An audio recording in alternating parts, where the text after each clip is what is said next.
తనహల్లి గ్రామంలో ఉన్నాం. ధనాపురం నుంచి హొలగొంద రోడ్డు సుమారుగా 7 కిలోమీటర్లు 6 కిలోమీటర్ల 80 మీటర్ల వరకు ఉన్నటువంటి రోడ్డుని 7 కోట్ల రూపాయల ఖర్చుతో ఈరోజు ప్రారంభిస్తూ ఉన్నాం. ఆదోని మండలం, హొలగొంద మండలం 2 మండలాలను కలిపేటువంటి నాగనాథహల్లి, హెప్పటం, వందవల్లి మిగతా గ్రామాలని కలుపుతూ ప్రజల వైద్య అవసరాల కోసమైనా, రాజకీయంగా కాకుండా విద్యా అవసరాల కోసమైనా దేనికైనా ఉపయోగపడేది. ఇక్కడ విచిత్రం మీకు అర్థం కావాలి. 2021లో ఇక్కడ సింగిల్ రోడ్ని డబుల్ రోడ్డు చేస్తా 62 కోట్ల రూపాయలు ఎన్డీబీ స్కీమ్ కింద ఇక్కడ నిధులు మంజూరైతే దాన్ని వాడకుండా డబ్బులు వెనక్కి వెళ్ళిపోయిన పరిస్థితి. పెద్దలంతా చెప్తా ఉన్నారు, అప్పట్లో కాంట్రాక్టరు కమిషన్ ఇవ్వనని చెప్పాడన్నందుకు అప్పుడు వైఎస్ఆర్సీపీలో ఎమ్మెల్యేగా ఉన్నటువంటి వ్యక్తి ఈ రోడ్డుని వేయనవసరం లేదు, ఆ 62 కోట్లు వెనక్కి వెళ్ళిపోయినా పర్లేదని కేంద్ర ప్రభుత్వ నిధుల్ని వెనక్కి పంపించిన పరిస్థితి.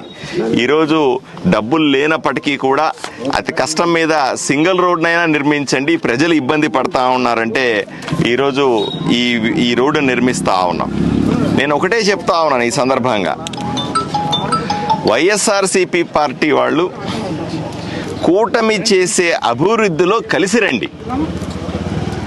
మేము ఏ రోజు కూడా ప్రతి ఒక్క దాంట్లో రాజకీయం చేయాలని లేదు మాకు. ఆదోని అభివృద్ధి, కర్నూలు జిల్లా అభివృద్ధి, రాష్ట్ర అభివృద్ధి అందరినీ కలిపి చేయాలనే కోరుకుంటా ఉన్నాం.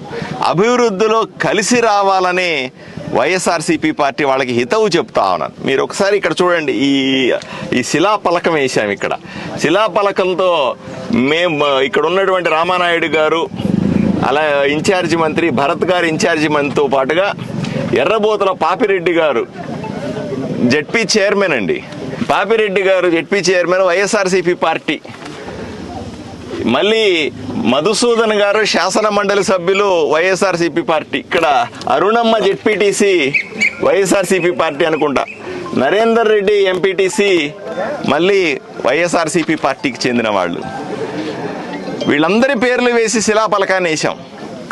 ఎవరెవరికైతే ప్రజాప్రతినిధులుగా ఉన్నారో రాజకీయాలకు అతీతంగా, పార్టీలకు అతీతంగా అందరినీ కలుపుకొని పోయి ఆదోనిని అభివృద్ధి చేయాలా, కర్నూలు జిల్లాను అభివృద్ధి చేయాలా, రాష్ట్రాన్ని అభివృద్ధి చేయాలనే కోరికతో మేమంతా కూడా ఈ రకంగా మేము అనుకోండి